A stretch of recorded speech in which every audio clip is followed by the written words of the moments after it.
Shalom do Pai, queridos irmãos. Hoje iremos falar sobre o segundo domingo da Quaresma, contando com a meditação de Santo Afonso Maria de Ligório, que vai nos falar sobre a transfiguração, que se encontra em Mateus 17, versículo 4, o relato da transfiguração, versículo 4 seguintes. E esse querido santo vai nos falar o seguinte: no Evangelho de hoje, lemos que certo dia Nosso Senhor, querendo dar a seus discípulos um antegozo, ou seja, uma antecipação do gozo do céu, da beleza do paraíso, tomou consigo Pedro, Tiago e João, seu irmão, e os conduziu de parte a um alto monte, e transfigurou-se diante deles. O seu rosto ficou refulgente como o sol, e suas vestiduras se fizeram brancas como a neve. E eis que lhes apareceram Moisés e Elias, falando com ele. E tomando a palavra, disse Pedro a Jesus: Senhor, bom é que estejamos aqui. Se queres, façamos 3 tabernáculos, um para ti, outro para Moisés e outro para Elias. Detenhamo-nos também a considerar um pouco a beleza do paraíso e raciocinemos assim. São Pedro e os seus felizes companheiros provaram apenas uma só gota da doçura celestial, e nem assim puderam conter-se, que não rogassem a Jesus, que lhes fosse concedido permanecerem sempre naquele lugar. Que será então de nós, quando o Senhor saciar os seus escolhidos da abundância de sua casa, e as fizer beber na torrente de suas delícias? São Pedro e os outros 2 apóstolos não viram senão um único raio da divindade de Jesus Cristo, o qual transluziu da sua sagrada humanidade. Todavia, não podendo sustentar tão viva luz, ficaram deslumbrados e, como fora de si, caíram de bruços sobre a terra. Que será então quando o Senhor se deixar ver a seus escolhidos face a face, como é em si mesmo?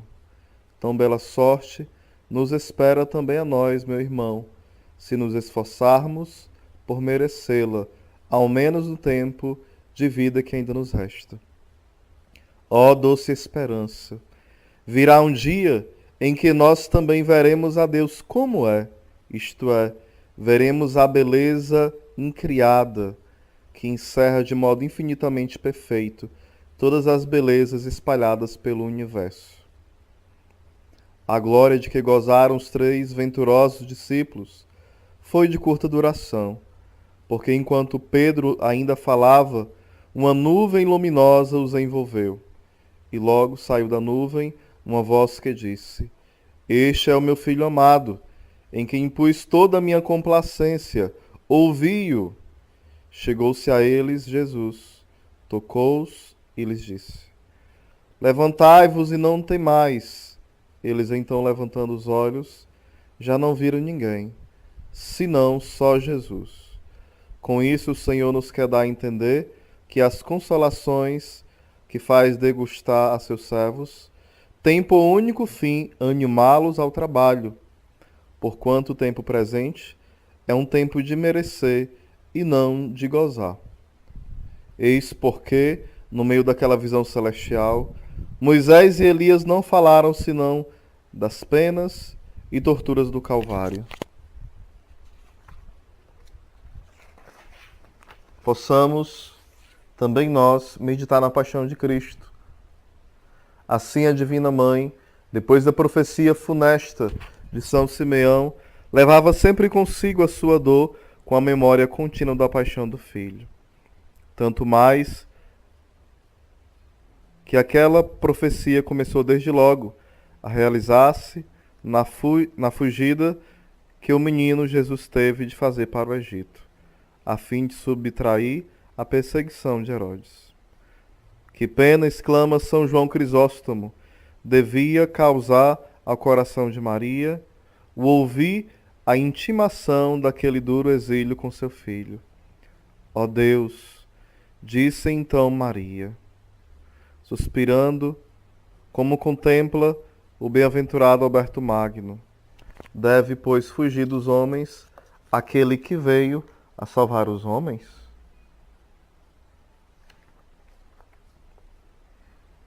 Cada um pode considerar quanto padeceu a Santíssima Virgem naquela viagem.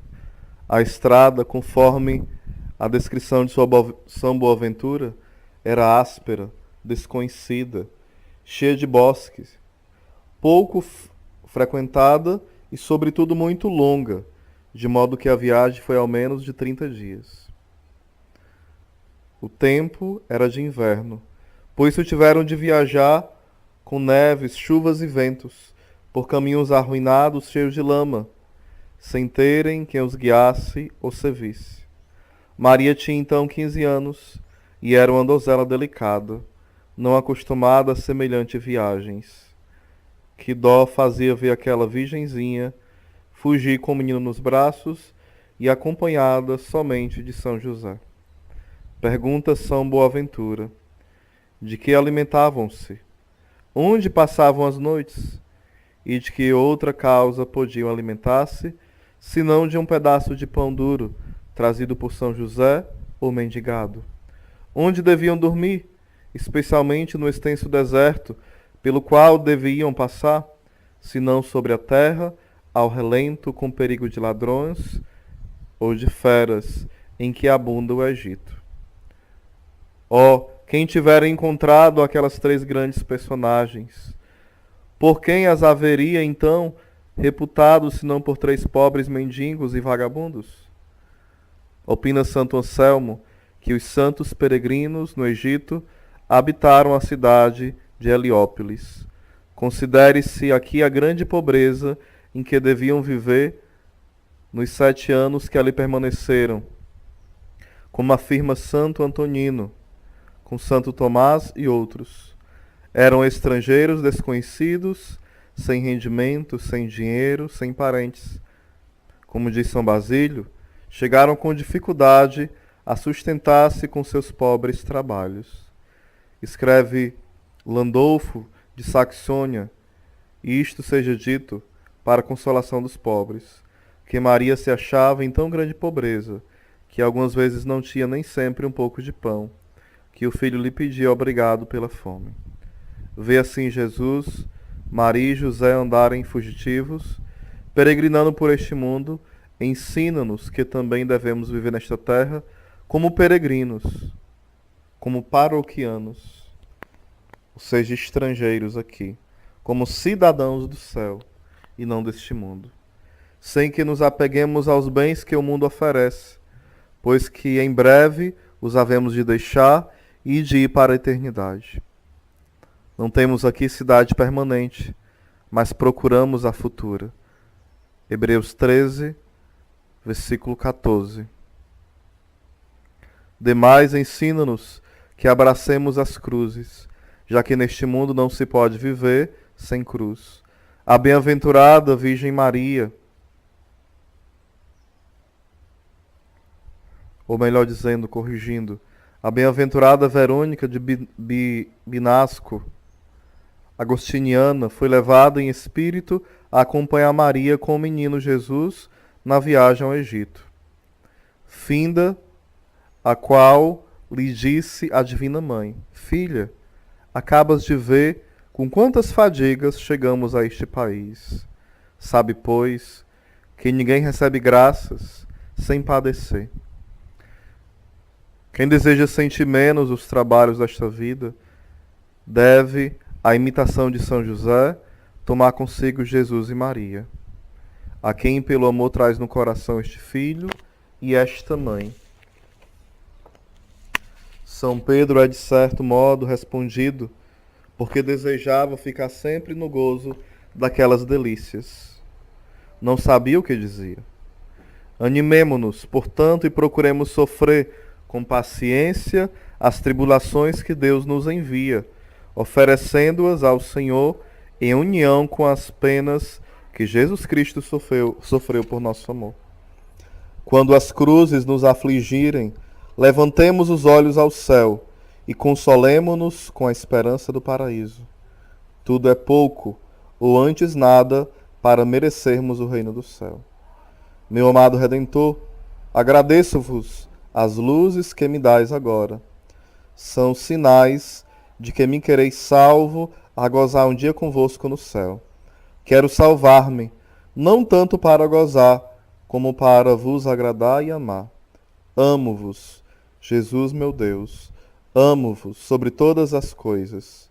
Pesa-me de vos ter ofendido, e proponho nunca mais tornar a ofender-vos.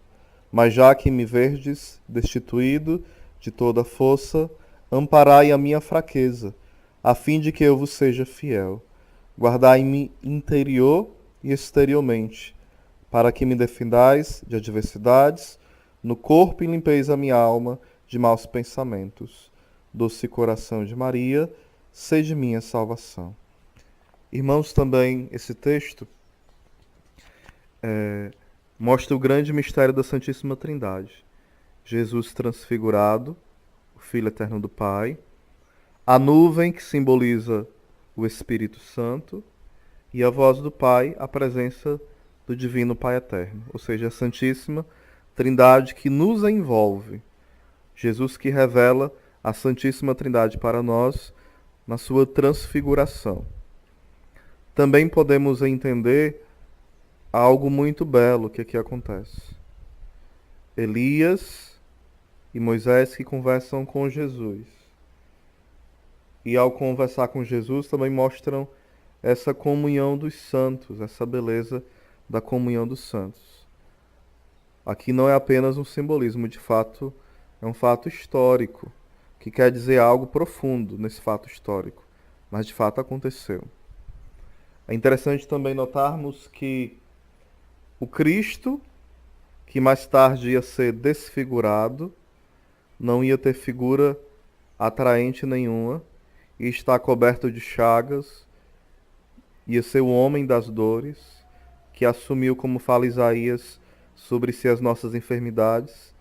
Esse homem, que é 100% homem, 100% Deus, ele antecipa a glória que nós viveremos no céu, mas ele antecipa também a sua glória, revelando aí sua divindade, mostrando para nós que aquele que será desfigurado, ele se transfigura para mostrar que aquele que será desfigurado pelos homens, por amor aos homens, que se deixa abater, se deixa machucar, ele é glorioso. Ele podia, se quisesse, fugir da cruz.